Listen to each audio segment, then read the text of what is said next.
नमस्कार दर्शक बंधु। आज हूँ जुलाई मास 27 तारिख रविवार। आज दिन जाकर टॉप 20 गुरुत्वपूर्ण खबर उपर आसतु नजर पकाइबा। वीडियोटी को शेष पर्यंत देखंतु। मात्र किछि समय मध्य जानिपारे आज दिनर संपूर्ण खबर। ता पूर्व चैनल नुआ थिले चैनल को सब्सक्राइब करी रखंतु। एमिति प्रतिदिन लाटेस्ट न्यूज सर्वप्रथम देखिबा पई। तेबे आसंतु संपूर्ण खबर उपर नजर पकाइबा। आजिर प्रथम खबर, सफाई कर्मचारी को मुख्यमंत्री बड़ उपहार। राज्यर सफाई कर्मचारी मुख्यमंत्री मोहन चरण माझी शनिवार एक बड़ घोषणा करिसेंती। एणिके सफाई कर्मचारी 10 लाख जीवन बीमा पाइबे बोली मुख्यमंत्री कहिसेंती। लोकसभा भवन में गरिमा कार्यक्रम में मुख्यमंत्री यही घोषणा करिसेंती। सबु सुरक्षा सत्वे कर्म क्षेत्र में मृत्यु हेले परिवार को 30 लाख मिलिबो। सेहीपरि समस्त सफाई कर्मचारी को सरकार मोबाइल देबे।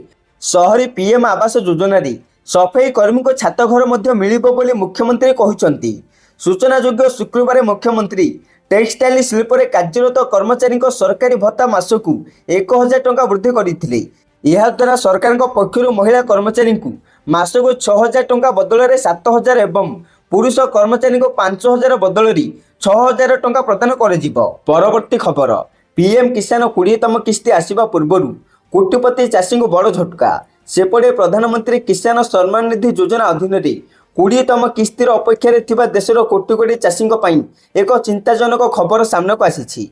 एही योजना अधीन चाषी माने प्रति 4 मासरी 2000 टंका लेखाएं आर्थिक सहायता पाई थांती, जहाँ वार्षिक 6000 टंका हुए।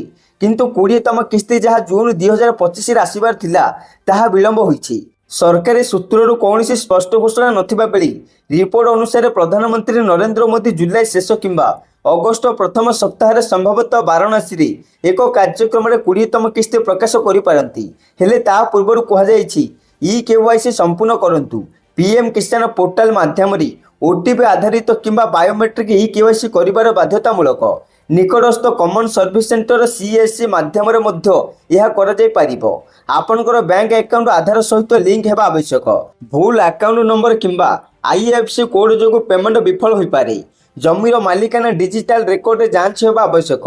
अनेक राज्यर जमी जांच अभियान चली आउ ये सब न कले असुविधार पड़े चाषी। परवर्ती खबर, हाईस्कूल पाठ्यक्रम उच्छेद हेब संस्कृत भाषा। तृतीय भाषा संस्कृतर विकल्प भाव पिला पढ़े धंदामूलक शिक्षा। माध्यमिक शिक्षा परिषद बोर्ड पक्षरु यही योजना आरंभ होईछि।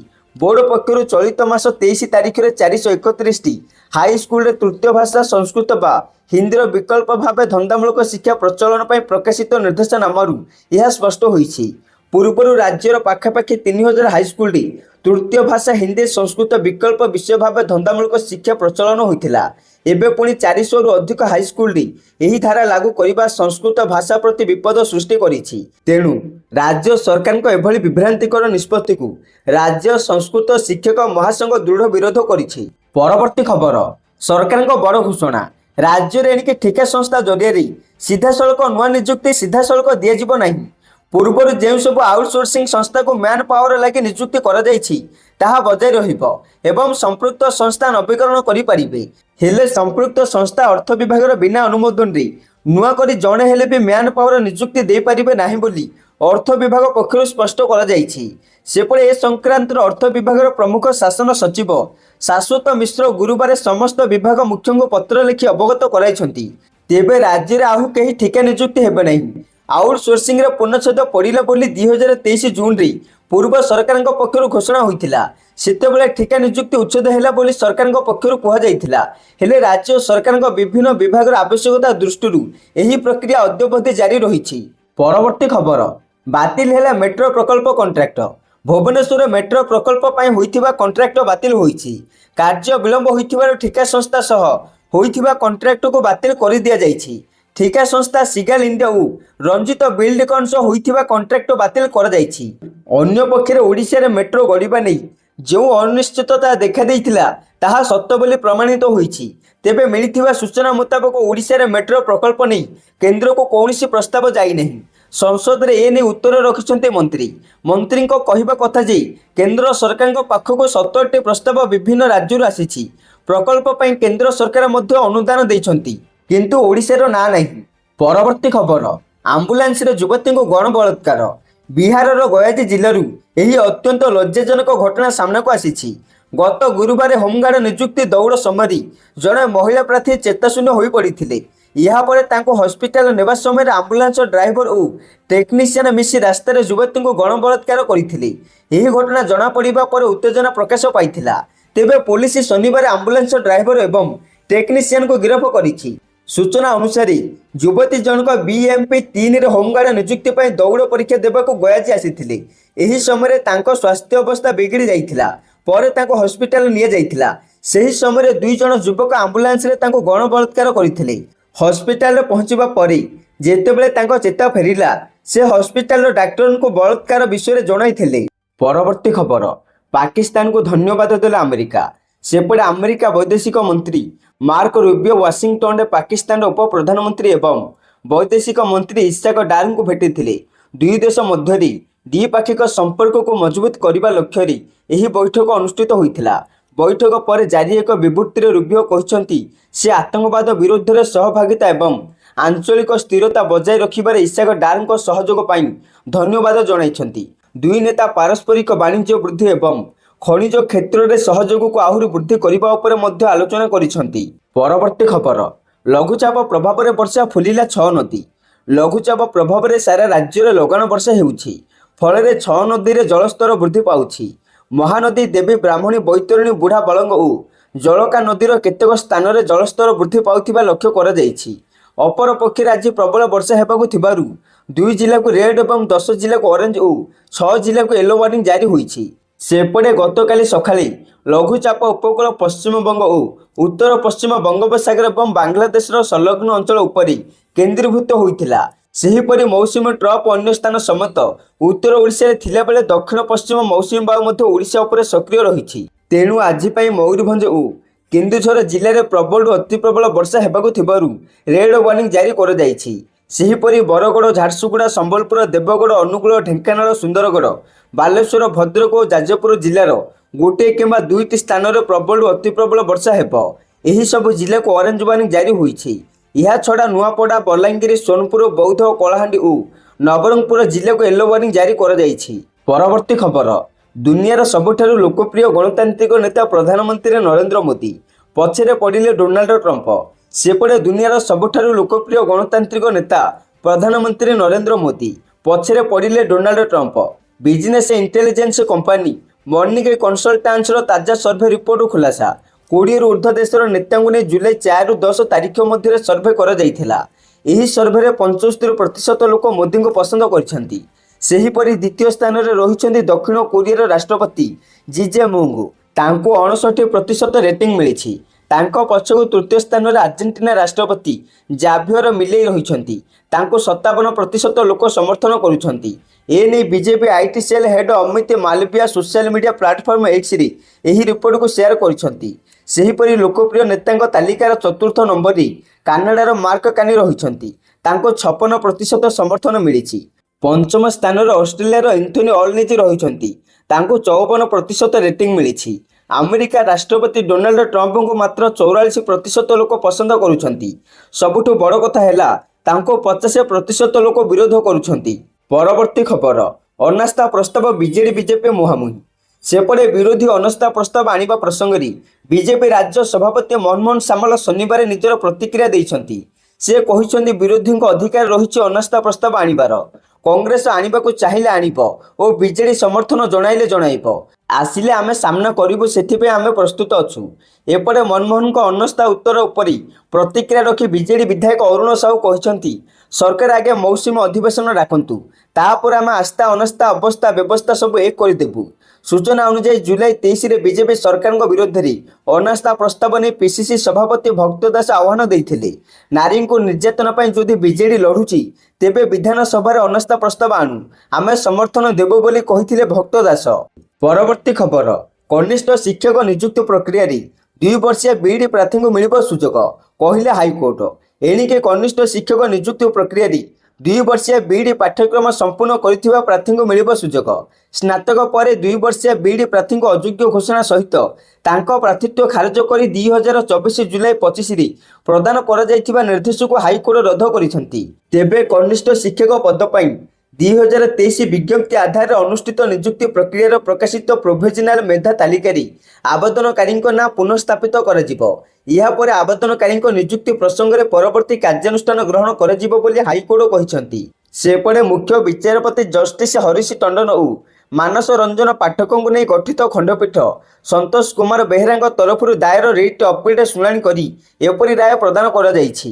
ପ୍ରକାଶ ଥାଉକି ବିଦ୍ୟାଳୟ ଓ ଗଣଶିକ୍ଷା ବିଭାଗ ନିର୍ଦ୍ଦେଶରେ ଓସବା ପକ୍ଷରୁ ପ୍ରାଥମିକ ଓ ଉଚ୍ଚ ପ୍ରାଥମିକ ସ୍କୁଲଗୁଡ଼ିକରେ ପ୍ରାୟ 20,000 କନିଷ୍ଠ ଶିକ୍ଷକ ପଦ ପୂରଣ ପାଇଁ 2023 ସେପ୍ଟେମ୍ବର 10ରେ ବିଜ୍ଞପ୍ତି ପ୍ରକାଶ ପାଇଥିଲା। କନିଷ୍ଠ ଶିକ୍ଷକ ନିଯୁକ୍ତି ପାଇଁ 2023 ଅଗଷ୍ଟ 22ରେ ପ୍ରକାଶିତ ସର୍ତ୍ତାବଳୀ ଲାଗୁ ହେବ ବୋଲି କୁହାଯାଇଥିଲା। ଏନ୍ସିଟି ବିଜ୍ଞପ୍ତି ଅନୁସାରେ ଶିକ୍ଷାଗତ ଯୋଗ୍ୟତା ଧାର୍ଯ୍ୟ କରାଯାଇଥିବା କୁହାଯାଉଥିଲା। ପ୍ରାର୍ଥୀ ଅନ୍ୟ ଶିକ୍ଷାଗତ ଯୋଗ୍ୟତା ସହିତ 1 ବର୍ଷିଆ ବିଇଡି କରିଥିଲେ ଏହି ପଦବୀ ପାଇଁ ଆବେଦନ କରିପାରିବେ ବୋଲି ସ୍ପଷ୍ଟ କରାଯାଇଥିଲା। ଆବେଦନକାରୀ 2 ବର୍ଷିଆ ବିଇଡି କରିଥିଲା ବେଳେ ଏହି ପଦବୀ ପାଇଁ ଦରଖାସ୍ତ ଦାଖଲ କରିଥିଲେ। ପ୍ରକାଶିତ ଚିଠା ମେଧା ତାଲିକାରେ ଆବେଦନକାରୀ ସ୍ଥାନ ପାଇଥିଲେ, କିନ୍ତୁ ପରବର୍ତ୍ତୀ ସମୟରେ 1 ବର୍ଷିଆ ବିଇଡି କରିନଥିବାରୁ ଆବେଦନକାରୀଙ୍କ ପ୍ରାର୍ଥୀତ୍ୱ ଖାରଜ କରାଯାଇଥିଲା। ପରବର୍ତ୍ତୀ ଖବର, ତୁରନ୍ତ ଯୁଦ୍ଧବିରତି ପାଇଁ ଜାତିସଂଘ ଜରିଆରେ କାମ୍ବୋଡିଆର ଅପିଲ। ହିଂସା ତୁରନ୍ତ ବନ୍ଦ ହେବା ସହିତ ବିବାଦରେ ଏକ ଶାନ୍ତିପୂର୍ଣ୍ଣ ସମାଧାନ ଖୋଜାଯିବା ଆବଶ୍ୟକ ବୋଲି କୁହାଯାଇଛି। ଗତ ଗୁରୁବାର ଠାରୁ ଦକ୍ଷିଣ ପୂର୍ବ ଏସିଆରେ ଦୁଇ ଦେଶ କାମ୍ବୋଡିଆ ଏବଂ ଥାଇଲାଣ୍ଡ ମଧ୍ୟରେ ଚାଲିଥିବା ହିଂସାତ୍ମକ ସୀମା ସଂଘର୍ଷରେ ଏପର୍ଯ୍ୟନ୍ତ 16 ଜଣଙ୍କ ମୃତ୍ୟୁ ଘଟିଲାଣି। ହଜାର ହଜାର ଲୋକଙ୍କୁ ଘର ଛାଡ଼ିବାକୁ ବାଧ୍ୟ କରାଯାଉଛି। ଏହି ସମୟରେ କାମ୍ବୋଡିଆ ଜାତିସଂଘ ମାଧ୍ୟମରେ କୌଣସି ସର୍ତ୍ତ ବିନା ତୁରନ୍ତ ଯୁଦ୍ଧବିରତି ପାଇଁ ଆବେଦନ କରିଛନ୍ତି। କାମ୍ବୋଡିଆର ଜାତିସଂଘ ରାଷ୍ଟ୍ରଦୂତ ଚେୟା କିଓ କହିଛନ୍ତି, ଆମେ ଚାହୁଁଛୁ ଯେ ହିଂସା ତୁରନ୍ତ ବନ୍ଦ ହେଉ। ଏହା ସହିତ ଏହି ବିବାଦରେ ଏକ ଶାନ୍ତିପୂର୍ଣ୍ଣ ସମାଧାନ ଖୋଜାଯିବା ଉଚିତ। ତଥାପି ଏହି ପ୍ରସ୍ତାବ ଉପରେ ଥାଇଲାଣ୍ଡ ପକ୍ଷରୁ ଏପର୍ଯ୍ୟନ୍ତ କୌଣସି ସରକାରୀ ପ୍ରତିକ୍ରିୟା ମିଳିପାରି ନାହିଁ। ପରବର୍ତ୍ତୀ ଖବର, ଜଗଦୀପ ଧନଖରଙ୍କୁ ବିଦାୟୀ ରାତ୍ରି ଭୋଜନକୁ ବିରୋଧୀଙ୍କ ନିମନ୍ତ୍ରଣ। ପୂର୍ବତନ ଉପରାଷ୍ଟ୍ରପତି ଜଗଦୀପ ଧନଖରଙ୍କୁ ଇଣ୍ଡିଆ ବ୍ଲକ ବିଦାୟୀକାଳୀନ ରାତ୍ରି ଭୋଜନ ଲାଗି ନିମନ୍ତ୍ରଣ କରିଛି। ତେବେ ଧନଖଡ଼ ବିରୋଧୀଙ୍କ ନିମନ୍ତ୍ରଣ ରଖିବା ସମ୍ଭାବନା କ୍ଷୀଣ ବୋଲି କୁହାଯାଉଛି। ସେପଟେ ଧନଖଡ଼ ସ୍ୱାସ୍ଥ୍ୟଗତ କାରଣ ଦର୍ଶାଇ ଗତ 21 ତାରିଖ ରାତ୍ରିରେ ଅଚାନକ ଇସ୍ତଫା ଦେଇଥିଲେ। ତାଙ୍କ କାର୍ଯ୍ୟକାଳ 2027 ଅଗଷ୍ଟ 10 ପର୍ଯ୍ୟନ୍ତ ଥିଲା। ତେବେ କେନ୍ଦ୍ର ସରକାର ଧନଖଡ଼ଙ୍କୁ ଇସ୍ତଫା ଦେବାକୁ ବାଧ୍ୟ କରିଥିଲେ ବୋଲି ବିରୋଧୀ ଅଭିଯୋଗ କରିଛନ୍ତି। ସଂସଦରେ ତାଙ୍କ ପାଇଁ କୌଣସି ବିଦାୟୀକାଳୀନ ସମାରୋହ ଆୟୋଜନ ହୋଇନଥିଲା। ସେ ବିଦାୟୀକାଳୀନ ଭାଷଣ ମଧ୍ୟ ଦେଇନାହାନ୍ତି। ତେଣୁ ଜୁଲାଇ 24ରେ କଂଗ୍ରେସ ଧନଖଡ଼ଙ୍କୁ ବିଦାୟୀ ସମ୍ବର୍ଦ୍ଧନା ଦେବାକୁ ଦାବି କରିଥିଲା, କିନ୍ତୁ କେନ୍ଦ୍ର ସରକାରଙ୍କ ପକ୍ଷରୁ ଏହା ଉପରେ କୌଣସି ଜବାବ ଦିଆଯାଇ ନାହିଁ। ଗୁରୁବାର ରାଜ୍ୟସଭାର 6ଟି ଅନ୍ୟ ସଦସ୍ୟଙ୍କୁ ବିଦାୟ ଦିଆଯାଇଥିଲା, କିନ୍ତୁ ଧନଖଡ଼ ସେଠାରେ ଉପସ୍ଥିତ ନଥିଲେ। ପରବର୍ତ୍ତୀ ଖବର, ଇତିହାସ ରଚିଲା ଭାରତୀୟ ରେଳବାଇ। ହାଇଡ୍ରୋଜେନ ଚାଳିତ ଟ୍ରେନ୍ର ସଫଳ ପରୀକ୍ଷଣ। ଏହି ପରୀକ୍ଷଣ ଚେନ୍ନାଇର ଇଣ୍ଟିଗ୍ରାଲ କୋଚ୍ ଫ୍ୟାକ୍ଟ୍ରିରେ କରାଯାଇଛି। ତେବେ ଅଗଷ୍ଟ ଶେଷ ସୁଦ୍ଧା ଭାରତର ପ୍ରଥମ ହାଇଡ୍ରୋଜେନ ଚାଳିତ ଟ୍ରେନ୍ ଚାଲିବା ନେଇ ପ୍ରସ୍ତୁତି ଚାଲିଛି। ଏହା ଚୀନ ସୋନିପଥ ମଧ୍ୟରେ ପ୍ରାୟ 900 କିଲୋମିଟର ଚାଲିବ। ଏହା ସହିତ ଆଗକୁ ପ୍ରାୟ 35ଟି ଏପରି ଟ୍ରେନ୍ ଚଳାଇବାର ଯୋଜନା ମଧ୍ୟ ରହିଛି। ତେବେ ଏହା ଏକ ନନ୍ ଏସି ଟ୍ରେନ୍ ହେବ। ଏଥିରେ 2ଟି ହାଇଡ୍ରୋଜେନ ଇଞ୍ଜିନ୍ ରହିବ। ଏହା ସହିତ ଏଥିରେ 8ଟି ଯାତ୍ରୀବାହୀ କୋଚ୍ ରହିବ। ଏହି ଟ୍ରେନ୍ ଉତ୍ତର ରେଳବାଇ ଦ୍ୱାରା ଚୀନ ସୋନିପଥ ଟ୍ରାକ୍ ଉପରେ ଚାଲିବ। ଏହାର ଗତି ପ୍ରାୟ ଘଣ୍ଟା ପ୍ରତି 110 କିଲୋମିଟର ହେବ। ଆଇସିଏଫ୍ ଦ୍ୱାରା ଏକ 1200 horsepower prototype hydrogen engine ବିକଶିତ କରାଯାଇଛି। ଏହି ଟ୍ରେନ୍କୁ କମ୍ ଦୂରତା କଭର କରିବା ପାଇଁ ବିକଶିତ କରାଯାଇଛି। ପରବର୍ତ୍ତୀ ଖବର, ସାମ୍ବାଦିକଙ୍କ ପାଇଁ ଖୁସି ଖବର, କାରଣ ସରକାର ବୃଦ୍ଧି କଲେ ସାମ୍ବାଦିକଙ୍କ ମାସିକା ପେନ୍ସନ୍। ବିହାର ସାମ୍ବାଦିକଙ୍କ ମାସିକ ପେନ୍ସନ୍ 6,000ରୁ 15,000 ଟଙ୍କା କରାଗଲା। ସାମ୍ବାଦିକଙ୍କ ମୃତ୍ୟୁ ପରେ ତାଙ୍କ ପତ୍ନୀଙ୍କୁ 3,000 ଜାଗାରେ ମିଳିବ 10,000 ଟଙ୍କା ପେନ୍ସନ୍। ଏନେଇ ଘୋଷଣା କରିଛନ୍ତି ବିହାରର ମୁଖ୍ୟମନ୍ତ୍ରୀ ନୀତିଶ କୁମାର। ରାଜ୍ୟର ସମସ୍ତ ଯୋଗ୍ୟ ସାମ୍ବାଦିକମାନେ ଏବେ ମାସିକ 6,000 ଟଙ୍କାରୁ 9,000 ଟଙ୍କା ବୃଦ୍ଧି ପାଇ 15,000 ଟଙ୍କା ପେନ୍ସନ୍ ପାଇବେ। ଏହି ପଦକ୍ଷେପ ସାମ୍ବାଦିକ କ୍ଷେତ୍ରରେ ଦୀର୍ଘ ଦିନ ଧରି ସେବା କରିଥିବା ବ୍ୟକ୍ତିମାନଙ୍କୁ ଆର୍ଥିକ ସୁରକ୍ଷା ଯୋଗାଇଥିବା ଲକ୍ଷ୍ୟରେ କରାଯାଉଛି। ବରିଷ୍ଠ ସାମ୍ବାଦିକମାନଙ୍କୁ ସେମାନଙ୍କ ଅବସର ପରବର୍ତ୍ତୀ ଜୀବନରେ ଆର୍ଥିକ ସହାୟତା ପ୍ରଦାନ କରିବା ଏହାର ମୂଳ ଲକ୍ଷ୍ୟ। ପରବର୍ତ୍ତୀ ଖବର, କ୍ଷମା ମାଗିଲେ ଏଲନ ମସ୍କ। କାରଣ ଗୁରୁବାର ଦିନ ବିଳମ୍ବିତ ରାତିରେ ଠପ୍ ହୋଇଯାଇଥିଲା ଏଲନ ମସ୍କଙ୍କ କମ୍ପାନୀ ଷ୍ଟାରଲିଙ୍କର ସାଟେଲାଇଟ୍ ବ୍ରଡବ୍ୟାଣ୍ଡର ସେବା ବନ୍ଦ ହେବା ଯୋଗୁଁ ପାଖାପାଖି 140ଟି ଦେଶର ଲକ୍ଷ ଲକ୍ଷ ଉପଭୋକ୍ତା ପ୍ରଭାବିତ ହୋଇଥିଲେ। ଯଦିଓ ପାଖାପାଖି 2.5 ଘଣ୍ଟା ପରେ ଇଣ୍ଟରନେଟ୍ ସେବା ପୁଣି ଥରେ ସ୍ୱାଭାବିକ ହୋଇଥିଲା, କିନ୍ତୁ କମ୍ପାନୀର ମାଲିକ ଏଲନ ମସ୍କ ଏଥିପାଇଁ ଉପଭୋକ୍ତାମାନଙ୍କୁ କ୍ଷମା ମାଗିଛନ୍ତି। ସୋସିଆଲ ମିଡିଆ ଏକ୍ସରେ କ୍ଷମା ପ୍ରାର୍ଥନା କରିବା ସହ ମସ୍କ କହିଛନ୍ତି, ଏପରି ଭୁଲ ଆଗକୁ ଆଉ କେବେ ଯେପରି ନ ହେବ ତା ଉପରେ ଧ୍ୟାନ ଦେବୁ। ପୂର୍ବରୁ ମଧ୍ୟ ମସ୍କଙ୍କ ମୂଳ କମ୍ପାନୀ ସ୍ପେସ୍ ଏକ୍ସ ଏହି ଇଣ୍ଟରନେଟ୍ ସମସ୍ୟା ପାଇଁ ଉପଭୋକ୍ତାମାନଙ୍କୁ କ୍ଷମା ମାଗିଛି। ପରବର୍ତ୍ତୀ ଖବର, ରେଳବାଇର ବଡ଼ କାର୍ଯ୍ୟାନୁଷ୍ଠାନ, 2.5 କୋଟିର IRCTC ଆକାଉଣ୍ଟ ବନ୍ଦ। ଏନେଇ କେନ୍ଦ୍ରୀୟ ରେଳମନ୍ତ୍ରୀ କହିଛନ୍ତି ଯେ ଟିକଟ ବୁକିଂ ସିଷ୍ଟମର ଅନିୟମିତତା ଏବଂ ଅପବ୍ୟବହାରକୁ ରୋକିବା ପାଇଁ IRCTC ପ୍ରାୟ 2.5 କୋଟି ୟୁଜର ଆଇଡିକୁ ବ୍ଲକ କରିଛି। ସେପଟେ ଗୃହକୁ ଦିଆଯାଇଥିବା ସୂଚନାରେ କେନ୍ଦ୍ରମନ୍ତ୍ରୀ କହିଛନ୍ତି ଯେ ତଥ୍ୟ ଯାଞ୍ଚ ସମୟରେ ଜଣାପଡ଼ିଥିଲା ଯେ ନକଲି ସୂଚନା ବ୍ୟବହାର କରି କୋଟି କୋଟି ୟୁଜର ଆଇଡି ତିଆରି କରାଯାଉଛି, ଯାହାପରେ ସେମାନଙ୍କ ବିରୁଦ୍ଧରେ କାର୍ଯ୍ୟାନୁଷ୍ଠାନ ଗ୍ରହଣ କରାଯାଇଛି। ତତ୍କାଳ ଟିକଟ ବୁକିଂରେ ସୁସ୍ଥତା ଆଣିବା ପାଇଁ ଏହି କାର୍ଯ୍ୟାନୁଷ୍ଠାନ ନିଆଯାଇଛି, ଯାହାଦ୍ୱାରା ସାଧାରଣ ଯାତ୍ରୀମାନେ ଅସୁବିଧାର ସମ୍ମୁଖୀନ ନ ହୁଅନ୍ତି। ପରବର୍ତ୍ତୀ ଖବର, କଲେଜ କର୍ମଚାରୀଙ୍କ ଦ୍ୱାରା ମାନସିକ ନିର୍ଯାତନାର ଶିକାର ହୋଇ ଜୀବନ ହାରିଲେ ଡାକ୍ତରୀ ଛାତ୍ରୀ। ଏହି ଘଟଣା ହେଉଛି ଉଦୟପୁରର ପାସିଫିକ୍ ଡେଣ୍ଟାଲ କଲେଜର ଜଣେ ଡାକ୍ତରୀ ଛାତ୍ରୀଙ୍କ ହଷ୍ଟେଲ ରୁମ୍ରେ ଜୀବନ ହାରିଥିବା ସୂଚନା ରହିଛି। ଘଟଣାସ୍ଥଳରୁ କଲେଜ କର୍ମଚାରୀଙ୍କ ଦ୍ୱାରା ମାନସିକ ନିର୍ଯାତନା ଅଭିଯୋଗ ଆଣିଥିବା ଏକ ନୋଟ୍ ମିଳିଛି। ସେପଟେ ଛାତ୍ରୀଙ୍କ ମୃତ୍ୟୁ ପରେ କଲେଜ କ୍ୟାମ୍ପସରେ ପ୍ରତିବାଦ ପ୍ରଦର୍ଶନ କରାଯାଉଛି। ଛାତ୍ରୀମାନେ ପ୍ରଶାସନ ବିରୁଦ୍ଧରେ ଅଭିଯୋଗ ଆଣି ଆନୁଷ୍ଠାନିକ କାର୍ଯ୍ୟାନୁଷ୍ଠାନ ଦାବି କରିଛନ୍ତି। ଅନ୍ୟପଟେ ପୋଲିସର ସୂଚନା ଅନୁଯାୟୀ ରାତ୍ରି ପ୍ରାୟ 11ଟା ବେଳେ ଛାତ୍ରୀଙ୍କୁ ତାଙ୍କ ରୁମ୍ମେଟ୍ ତାଙ୍କ ରୁମ୍ରେ ଝୁଲନ୍ତା ଅବସ୍ଥାରେ ପାଇଥିଲେ ଏବଂ ତାଙ୍କୁ ତୁରନ୍ତ ହସ୍ପିଟାଲକୁ ନିଆଯାଇଥିଲା, ଯେଉଁଠାରେ ତାଙ୍କ ମୃତ୍ୟୁ ଘୋଷଣା କରାଯାଇଥିଲା। ଆଉ ସେହି ସ୍ଥାନରେ ମିଳିଥିବା ଏକ ହାତଲେଖା ନୋଟ୍ରେ କଲେଜର କର୍ମଚାରୀମାନେ ତାଙ୍କୁ ହଇରାଣ କରାଯାଇଥିବା ଅଭିଯୋଗ କରାଯାଇଛି। ସେହି ଅଭିଯୋଗରେ ପରୀକ୍ଷା ସୂଚୀର ଅନିୟମିତତା, ଛାତ୍ରୀମାନଙ୍କର ମନମୁଖୀ ବିଫଳତା ଏବଂ ବାରମ୍ବାର ଆର୍ଥିକ ଦାବି ଉଲ୍ଲେଖ କରାଯାଇଛି। ନୋଟ୍ରେ ଏହା ମଧ୍ୟ ଦାବି କରାଯାଇଛି ଯେ ଯେଉଁ ଛାତ୍ରମାନେ ଦେୟ ଦେଇପାରନ୍ତି ନାହିଁ ସେମାନେ ପ୍ରଶାସନର ଟାର୍ଗେଟ ଚାପର ସମ୍ମୁଖୀନ ହୁଅନ୍ତି।